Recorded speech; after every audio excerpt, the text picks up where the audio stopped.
한 주를 더 은혜로 또한 믿음으로 살아가기 위해서 기도의 자리, 응답의 자리에 오신 여러분들을 주의 이름으로 환영하며 축복합니다. 드리는 찬양과 기도 그리고 주시는 말씀으로 힘을 얻고 위로를 얻고 또한 응답받는 귀한 시간이 되기를 바랍니다. 새해를 우리는 믿음으로 시작을 했지만 믿음을 지키기 어려운 환경과 상황이 우리 가운데 계속 찾아오고 있습니다. 특별히 나라 안팎으로 들리는 소식들은 불안함과 답답함을 우리에게 주고 우리 앞에 있는 현실은 녹록지가 않습니다. 그럴 때 여러분, 자꾸 우리는 더 세상에 시선을 두게 되고 세상에 더 시선을 두게 되면 우리의 마음은 더 흔들리고 요동치게 되어 있습니다. 여러분, 우리는 믿음의 사람들이기 때문에 시선을 주님께 두면 우리는 흔들리지 않고 낙심하지 않을 수 있습니다. 우리가 흔들리는 이유는 우리의 마음을, 우리의 시선을 계속 세상에 두기 때문입니다. 사랑하는 여러분, 소망 없는 세상이 아니라 주님께 소망을 두는 우리 모두가 되기를 바랍니다. 하나님께 우리의 시선을 고정하고 곁눈질하지 않는 믿음의 한 해가 되기를 원합니다. 혼란과 여러 가지 어려운 환경 속에서 믿음의 중심을 잘 잡는 2025년도 우리 대형의 성도들 되시기를 바랍니다. 우리 옆에 분과 한번 이렇게 인사했으면 좋겠습니다. 주만 바라봅시다. 한번 인사하겠습니다. 주만 바라봅시다. 다시 한번 인사하겠습니다. 주님만이 소망이십니다. 인사하겠습니다. 주님만이 소망이십니다. 주님만 바라보며 주님만이 소망이심을 믿음으로 고백하는 우리 모두가 되기를 바랍니다. 우리는 계속해서 누가복음의 말씀으로 은혜를 나누고 있습니다. 지난 시간에 누가가 누가복음의 시작을 결핍과 수치가 있는 사가랴와 엘리사벳의 이야기로 시작하고 있는 이유에 대해서 은혜를 나누었습니다. 누가는 결핍과 수치, 고난이 있는 이 세상의 모든 사람들에게 예수 그리스도 메시아가 필요함을 알리기 위해서 바로 이 사가랴와 엘리사벳의 이야기로 이 복음서를 시작을 하고 있다는 것을 말씀을 드렸습니다. 오늘 말씀은 어려운 상황 속에서라도 고난 속에서도 신실하게 하나님의 성전을 지키며 예배의 자리를 지켜가는 자들에게 주시는 하나님의 은혜가 무엇인지 오늘 이 말씀을 통해서 함께 나누기를 원합니다. 누가복음에 처음 기록되어 있는 이 사가랴와 엘리사벳의 이야기는 구약 시대를 살고 있었던 엘가나와 한나의 이야기와 비슷합니다. 한나는 자기의 소견이 옳은 대로 살아가는 사사시대, 희망이 없는 시대에 잉태하지 못하는 한나에게 아들을 주심으로 어두움의 빛을 주셨던 것처럼 하나님은 말라기 선지자 이후에 400년간 있었던 이 영적 침체 400년을 깨고 이 땅에 예수 그리스도의 길을 예비하는 세례 요한을 이 사가랴와 엘리사벳의 가정에 허락을 하셨습니다. 지난 시간에도 말씀을 드렸지만 사가랴와 엘리사벳은 경건하게 하나님을 섬기는 사람들이었습니다. 바로 하나님 앞에 의인들이었습니다. 그러나 그들에게는 자녀가 없는 부족함이 있었습니다. 그리고 이제 그들에게는 그는 나이도 많아서 아이를 가질 수 있는 소망이 점점 사라져버리고 있었습니다. 그러나 그들은 이 부족함 때문에 오히려 하나님을 더욱더 의지하면서 의롭게 살았고 하나님이 자기에게 주신 직무를 충실하게 감당을 했습니다. 오늘 본문을 보시면 사가랴는 자기의 반열의 차례대로 하나님 앞에 제사장의 직무를 수행했다라고 기록을 하고 있습니다. 이것은 그의 삶이 어렵고 힘들었지만 그 어려움으로 인해서 더 하나님을 찾고 하나님을 떠나지 않고 성전을 지키며 자신의 직무를 충실히 했다는 것입니다. 우리 8절과 9절 같이 한번 읽어보겠습니다. 8절과 9절입니다. 마침 사가랴가 그 반열의 차례대로 하나님 앞에서 제사장의 직무를 행할세 제사장의 전례를 따라 제배를 뽑아 주의 성전에 들어가 분향하고. 여러분, 의인에게도 부족과 결핍이 있고 그것이 삶의 고민거리가 될 수 있습니다. 그리고 그것 때문에 일상이 멈춰질 수도 있고 그 고난 때문에 때로 모든 것을 피하고 싶은 마음도 생길 수가 있습니다. 마치 자기의 결핍을 아는 사람들 가운데 들어가기를 싫어했던 이 룻기의 나오미와 같은 마음이 사실 의인들에게도 우리들에게도 있습니다. 그리고 기도하면서 오래 기다렸지만 응답이 오지 않을 때 신앙을 버리는 사람들도 있습니다. 그런데 여러분, 우리에게는 믿음이 있습니다. 어떤 믿음이 있냐면 우리에게 있는 부족과 결핍은 하나님의 뜻을 나타나기 위한 재료로 하나님께 사용하신다. 우리가 하나님의 때를 기다리고 믿음으로 기도하면 하나님께서는 우리의 모든 결핍을 채워주시는 분이시다. 이 믿음이 우리 가운데 있습니다. 맞습니까? 그래서 이 믿음을 가진 사람들은 어떤 고난과 어떤 어려움과 어떤 결핍이 우리 가운데 찾아온다 하더라도 자신의 삶에 충실하며 하나님의 때를 기다릴 줄 알아야 합니다. 오늘 사가랴는 삶의 결핍과 수치 그리고 고난의 문제를 가지고 있었지만 성전을 떠나지 않았습니다. 그리고 자기가 맡은 직분을 충실하게 감당을 했습니다. 있는 그곳에서 하나님의 때를 기다리면서 자기의 길을 묵묵히 걸어갔다는 것입니다. 또한 사가랴는 성전을 떠나지 않고 직분을 충실하게 감당했을 뿐만 아니라 그는 이 문제를 놓고 오랫동안 하나님께 기도를 했습니다. 사가랴가 계속해서 기도를 했었는지 13절이 말하고 있는데 13절 말씀을 보시면 천사 가브리엘이 사가랴에게 나타나 가장 먼저 한 말이 무엇인가 하면 천사 사가랴는 이렇게 말합니다. 13절 같이 한번 읽어보겠습니다. 천사가 그에게 이르되 사가랴여 사가랴여 무서워하지 말라 너의 간구함이 들린지라. 천사 가브리엘이 그에게 나타나 이렇게 말합니다. 사가랴여 무서워하지 말라 너의 간구함이 들린지라. 너의 간구함이 들린지라. 내 기도가 이제 응답되었다는 말입니다. 여러분, 이 말씀에서 사가랴가 자신의 직분을 충실하게 감당하고 성전을 떠나지 않았음과 그가 자기의 결핍, 이 수치의 문제를 가지고 항상 하나님 앞에 기도하고 있었음을 오늘 본문은 우리에게 보여주고 있습니다. 그리고 10절 말씀을 보시면 사가랴가 천사로부터 이 말씀을 받고 있을 때 백성들은 그 분향 시간에 무엇을 하고 있었냐면 그 시간에 맞추어서 바깥에서 기도를 하고 있었다, 이렇게 기록을 하고 있습니다. 10절도 같이 한번 읽어보겠습니다. 모든 백성은 그 분향하는 시간에 밖에서 기도하더니. 여러분, 오늘 본문을 기록하고 있는 누가는 이 경건한 기도의 문맥 속에서 천사가 나타났다 이렇게 소개를 하므로 기도의 응답으로 이 모든 것이 이루어진 것이라는 것을 보여주고 있습니다. 곧 백성들은 하나님 앞에서 모든 계명을 행하고 의로움과 경건함을 가진 이 사가랴와 엘리사벳을 본받아 그들 또한 동일한 마음으로 기도를 하고 있었던 것입니다. 그래서 저는 이 본문을 이렇게 보고 싶습니다. 사가랴와 엘리사벳을 알고 그들의 경건함을 아는 백성들이 그들의 결핍, 그들의 부족한 부분에 대해서 함께 도고 기도하고 있었다. 저는 이 본문을 이렇게 보고 싶습니다. 바로 사가랴와 엘리사벳이 자신의 경건한 삶을 살아가면서 자신들도 기도했고 그 모든 것을 아는 백성들이 함께 마음을 모아서 기도했을 때 그 기도가 응답되어졌다는 것입니다. 사실 누가복음을 기록하고 있는 이 누가복음을 기록하고 또한 사도행전을 기록했던 이 누가는 누가복음과 사도행전을 기록하면서 관심을 두고 있는 부분이 있습니다. 어디에 관심을 두고 있냐면 바로 이 기도에 관심을 두고 있습니다. 누가는 복음서에서 나타난 예수님의 모든 능력도 기도의 결과이고 사도행전에서 초대교회에 일어났던 모든 기적과 역사도 부흥도 기도의 결과라고 그는 이렇게 성경을 기록하고 있습니다. 그래서 오늘 본문에서도 누가는 이 사가랴와 엘리사벳의 경건한 삶과 기도를 지금 연결을 하고 있는 것입니다. 그리고 천사의 나타남과 메시아에게를 예비하는 이 요한의 탄생도 바로 경건의 삶과 삶이 기도로 이어지는 그들의 가운데 나타난 기도의 응답이었다는 것을 우리에게 보여주고 있는 것입니다. 여러분, 우리는 새로운 역사, 새로운 것들을 기대합니다. 그런데 오늘 이 본문을 통해서 보아야 하는 것은 그럼 새로운 역사는 무엇으로부터 시작되는가, 오늘 그것을 보아야 합니다.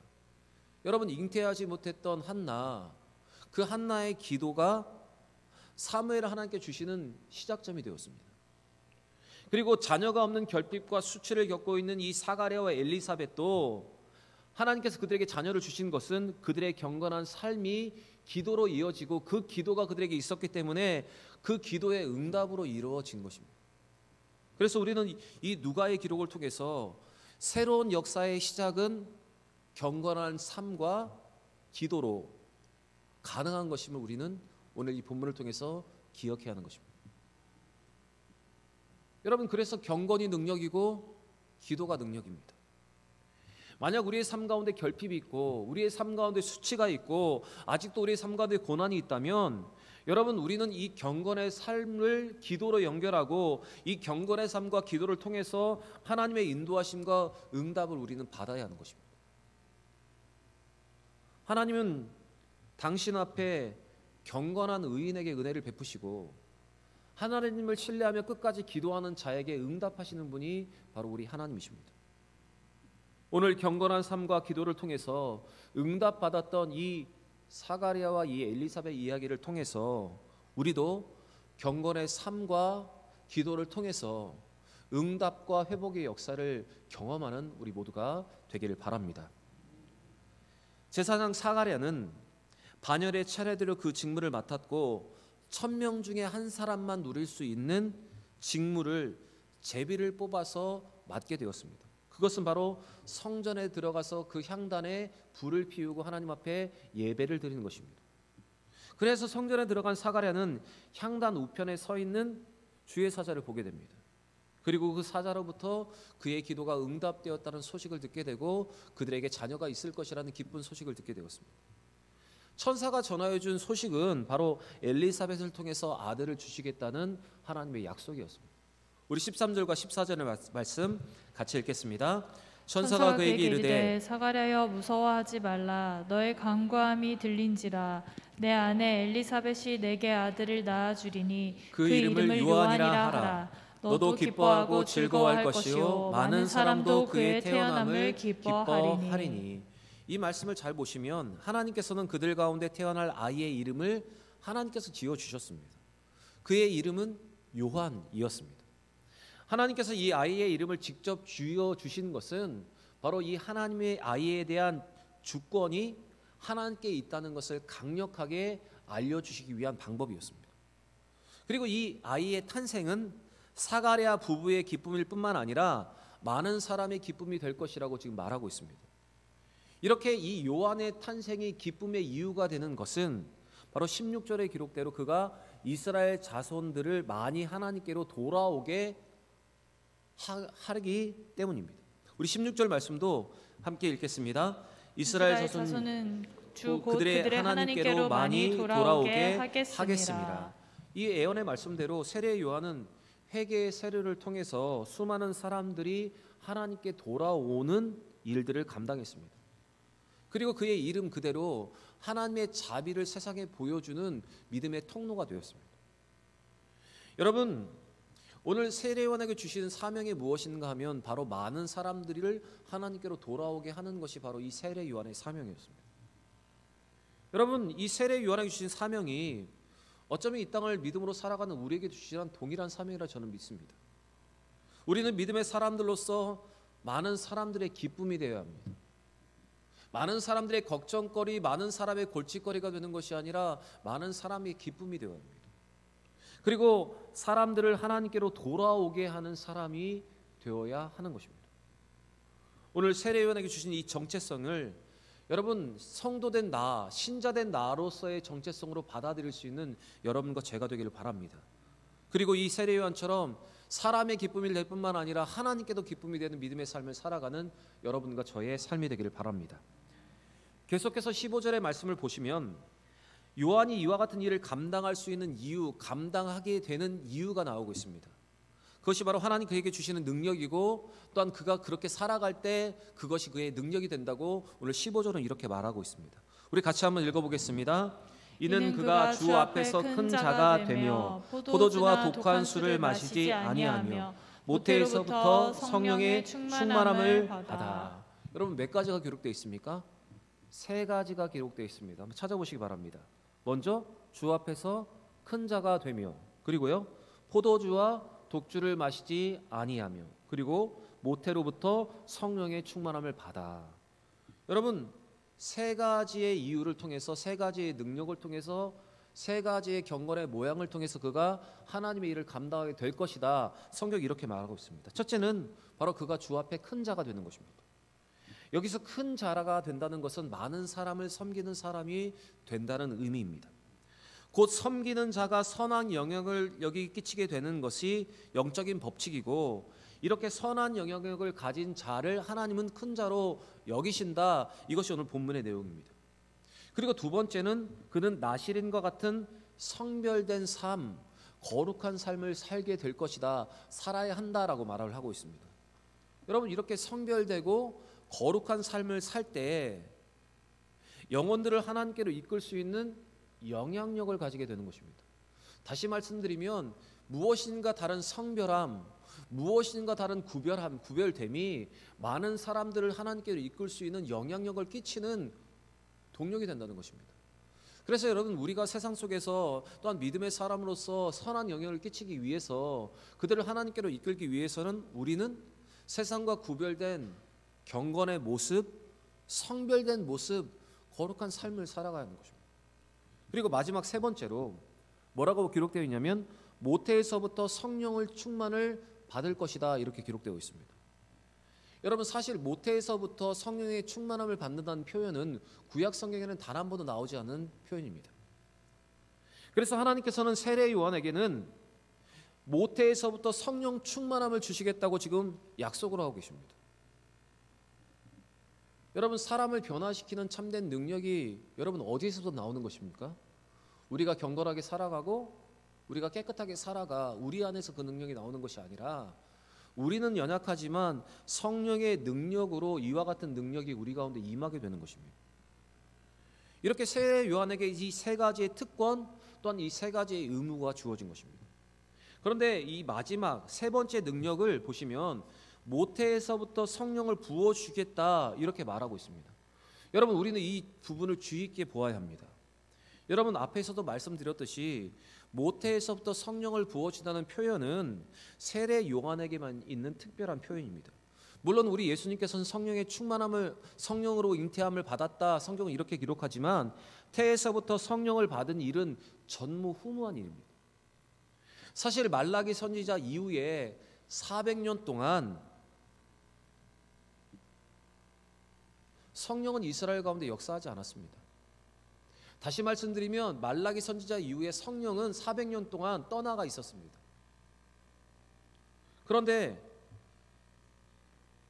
이 성령이 400년간의 침묵을 멈추고 이제 세례 요한에게 임하게 된다는 것, 여러분, 이것이 중요한 포인트입니다.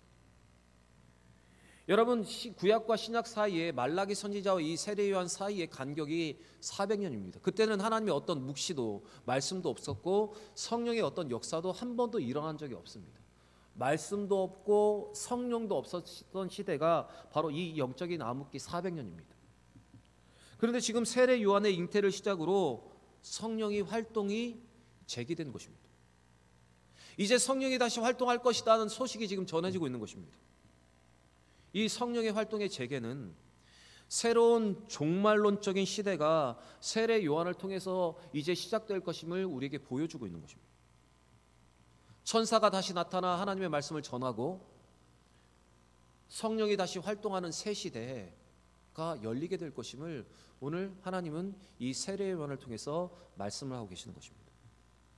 바로 이스라엘 백성들이 기다렸던 성령이 그들에게 오고 기다렸던 묵시가 다시 그들에게 임하는 그때가 여러분 지금 시작된다는 소식이 들려주고 있는 것입니다. 지금 누가는 성령이라는 말을 누가복음의 처음 사용함을 통해서 하나님께서 침묵을 깨고 말씀하시며 성령이 다시 재개를 통해서 성령이 역사하시는 성령의 시대가 열리게 되었음을 지금 보여주고 있는 것입니다. 그래서 누가복음과 이 사도행전을 관통하고 있는 중요한 주제 중에 한 가지가 바로 이 성령입니다. 앞에서 말씀드렸듯이 기도와 성령은 이 누가복음과 사도행전의 중요한 주제입니다. 누가복음에서 예수님의 전 생애와 사역을 성령님의 역사로 연결하고 있습니다. 그리고 누가복음은 누가복음에서 성령의 충만함을 항상 강조하고 있습니다. 예수님께서 사단의 시험을 받을 때도 성령 충만함 가운데 그 시험을 받았다라고 기록을 하고 있고, 또한 사갈에도 성령 충만함을 입어서 하나님의 말씀을 대언했다, 이렇게 기록을 하고 있습니다. 그래서 누가복음 1장 67절 말씀을 보시면 이렇게 기록되어 있습니다. 같이 한번 읽어보겠습니다. 그 붙인 사가랴가 성령의 충만함을 받아 예언하여 이르되, 바로 성령의 역사를 통해서 많은 기적과 일들이 일어나게 되었다는 것을 좀 이야기하고 있습니다. 그리고 누가복음 4장 1절에도 예수님께서 사탄의 시험을 받으시기 전에도 성령 충만하셨다 이렇게 기록하고 있습니다. 같이 읽겠습니다. 예수님께서 성령의 충만함을 입어 요단강에서 돌아오사 광야에서 40일 동안 성령에게 이끌리시며 성령 충만함으로 성령에게 이끌려서 사단에게 시험을 받았다. 그래서 이 모든 것을 이겨냈다. 이렇게 누가는 기록하고 있습니다. 그리고 또한 사도행전에서도 누가는 초대교회의 모든 삶과 활동이 성령의 역사에 달려있음을 기록하고 있습니다. 사도행전 4장 8절의 말씀 같이 한번 읽어보겠습니다. 이에 베드로가 성령이 충만하여 이르되 백성의 관리들과 장로들아. 두려워 떨고 있던 베드로가 성령이 충만하니까 이제 사람들 앞에서 담대하게 예수 그리스도를 증거하기 시작한 겁니다. 그리고 사도행전 7장 55절에도 스데반의 이야기를 할 때도 이 성령 충만함에 대해서 말하고 있습니다. 같이 읽겠습니다. 스데반이 성령 충만하여 하늘을 우러러 주목하여 하나님의 영광과 및 예수께서 하나님의 우편에 서신 것을 보고. 그래서 여러분, 하나님의 말씀과 성령 충만은 새 시대를 열고 새 역사를 경험하기 위해서 여러분 우리에게도 꼭 필요한 것입니다. 여러분, 지금 우리는 성령 시대에 살아가고 있습니다. 또 예수 그리스도의 재림을 준비하고 있습니다.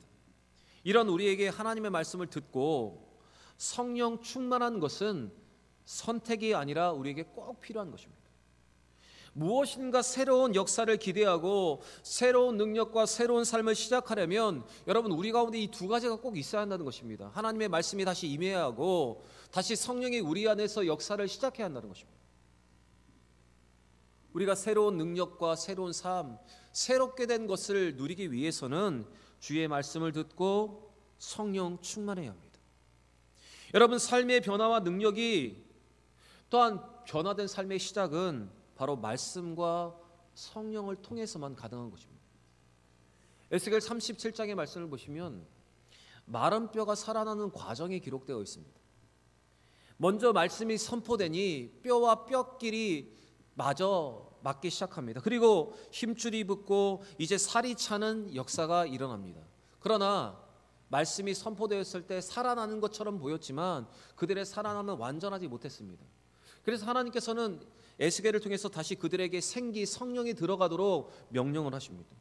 그래서 에스겔이 다시 성령, 생기를 구하여서 생기가 그들에게 들어가게 선포하니 생기가 그들에게 들어갔을 때 이제 그들이 살아나 움직여서 군대가 되었다, 성경은 말하고 있습니다. 여러분, 살아남의 두 가지의 단계가 있었습니다. 한 가지는 말씀이고 한 가지는 성령입니다. 이 두 가지가 있어야 살아남의 역사가 일어나는 것입니다. 말씀과 성령으로 살아나리라. 여러분, 그래서 우리에게도 동일합니다. 우리에게 말씀이 있어야, 성령 충만함이 있어야 우리는 살아날 수 있는 것입니다. 회복될 수 있는 것입니다. 말씀이 들리고 은혜를 받고 성령 충만해야 우리의 삶이 회복되고 우리의 삶 가운데 역사가 일어나고 우리의 삶 가운데 회복이 일어나고 응답이 일어나게 되는 것입니다. 여러분, 오늘 주시는 이 말씀을 기억하시고 말씀과 성령을 통해서 새 역사와 회복과 응답을 누리는 우리 모두가 되기를 원합니다. 말씀에 은혜 받지 못한다면 여러분, 말씀의 은혜를 받도록 우리의 마음을 만들어서 이 자리에 나오시길 바랍니다.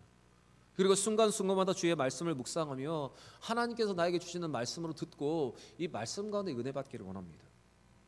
그리고 성령 충만할 수 있도록 다른 모든 것에 우리의 마음을 빼앗기는 것이 아니라 말씀과 기도와 찬양을 통해서 우리의 마음을 주 앞에 드리고 성령이 활발 타오를 수 있는 연료를 공급함을 통해서 성령 충만할 수 있는 우리 모두가 되기를 원합니다. 사랑하는 여러분, 오늘 이 누가복음의 시작인 이 1장에 기록된 이 말씀을 통해서 사가랴와 엘리사벳에게 일어난 기적과 응답은 그들의 경건의 삶과 기도에 있었다는 것을 기억하시길 바랍니다. 그래서 응답받고 회복받기 위해서 경건한 삶과 예배와 기도를 멈추지 않는 여러분과 저의 삶이 되기를 원합니다. 그리고 멈추었던 말씀이 들려주고 떠났던 성령이 다시 활동을 재개함이 새 역사와 능력이 시작이 되었다는 것을 기억하시면서 말씀과 성령을 통해서 다시 살아나는 은혜, 또한 다시 한번 재창조의 기적을 누리는 우리 모두가 되기를 원합니다. 여러분, 능력과 기적은 멀리 있지 않습니다. 예배와 기도, 말씀과 성령 충만함, 이것이 능력과 기적을 경험하는 거룩한 도구입니다.